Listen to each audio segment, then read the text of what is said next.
I've been the director of the Historic Third Ward Association for almost 15 years. The Third Ward Association was actually formed in 1976. In 1987, the Business Improvement District was formed. And a Business Improvement District it's all the property owners, commercial property owners, self-tax themselves. So every year they get a property tax bill, and it also says special assessment. That money goes to fund the bid. So we can do programming, events, and manage the district. And with that, that's how we've done the streetscaping. We've built 2 parking structures, we've built a river walk, and we now have about 2,000 people living down here compared to 25 back in, 1995.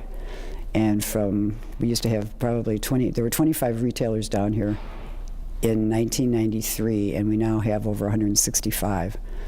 So we've really come a long way. I mean, the streetscaping, all the Third Ward poles that you see, there's 286 streetlights in the Third Ward. We have the arches over the bridges. I mean, it just adds an ambiance to the neighborhood.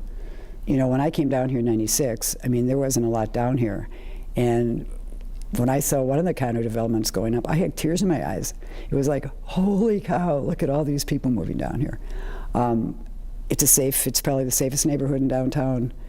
The Third Ward Association does a lot of events. People like our events. We keep it neat and clean. And I think having the public market and the Riverwalk, that really attracts people. I mean, the market really does attract a lot of people, as does the Riverwalk, in the summer, of course. The Broadway Theater Center opened up. They moved here in like '92. Maya opened up in '92. And after those two, they were like catalysts for this neighborhood. And that attracted all the retailers down here. It attracted, businesses down here because then they in turn could use the retail. So I think the arts really, by the arts coming in here, it did attract the retailers and the residents. I really feel that way because I know a lot of residents come to the shows all the time here at the Broadway Theater Center. So basically, this was an area that was, abandoned. It had empty warehouses, not many people living down here or working here. But that's when the artists started moving in, and they found they could get cheap rent. And I was trying to think of how long. I think it's probably in 2000 is when most of the artists, in their small little studios started to move out, because then the rents started increasing because we had so much other things going on. So. But we've had so many, we probably have 26, 27 galleries down here. And it's phenomenal. And this is known as the Art District. And that actually started with our art committee.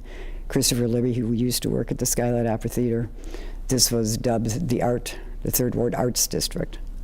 Of course, now it's kind of changed a little bit to the Third Ward Fashion District, but yeah. People-wise, I think it will continue to grow. 1,500, we have 1,600 units of housing right now, and we could probably add maybe another 1,000.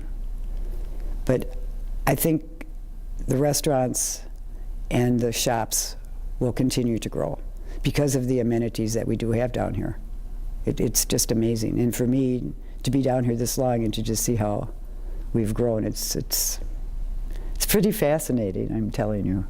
Well, the first 2 words that always pop out are hip and trendy. We're the hip and trendy neighborhood. And that's what a lot of people do call us, the hip and trendy. The artists, the galleries, the restaurants. It's a unique neighborhood. And when gallery night happens, this neighborhood is crazy. The first time that we actually did back in 2000, I remember all these cars. It was bumper to bumper traffic. It was like Summerfest was going on. Back in 1993, the property values were assessed at $40 million. That's what the Third Ward was assessed at. Right now, we're at $500 million. Most likely, once we have everything completed, like we've done the 2 parking structures, we probably will go back. We do want to be able to lower them so the property owners don't have to put in that much, but I think that time is coming. Maybe like within the next 3, 4, 5 years, we will be able to lower the assessments. But, thank goodness for these property owners, because, you had to take a vote on, do you want to become a bid or not? And it was great that all the property owners down here did say, yes, we want to do this. So they should really be proud of themselves for actually doing this, because we're bid number 2. We're the largest, we're the oldest bid in the city, and probably one of the most successful in the country, because not many bids own parking structures. They don't own public markets or Riverwalk. So and 286 streetlights. So, but yes, we're very proud of ourselves, and the property owners should be proud of themselves also. People have, the artists that have moved out are moving out because they can't afford it, but you know, most likely they've gone into Walker's Point, found cheaper space, but then Walker's Point, it's a ripple effect. Walker's Point will end up, I'm almost positive, the same as the Third Ward. But the people from Walker's Point all come to the Third Ward anyway because we have so many galleries here and they're all friends. So I don't think it's a detriment at all.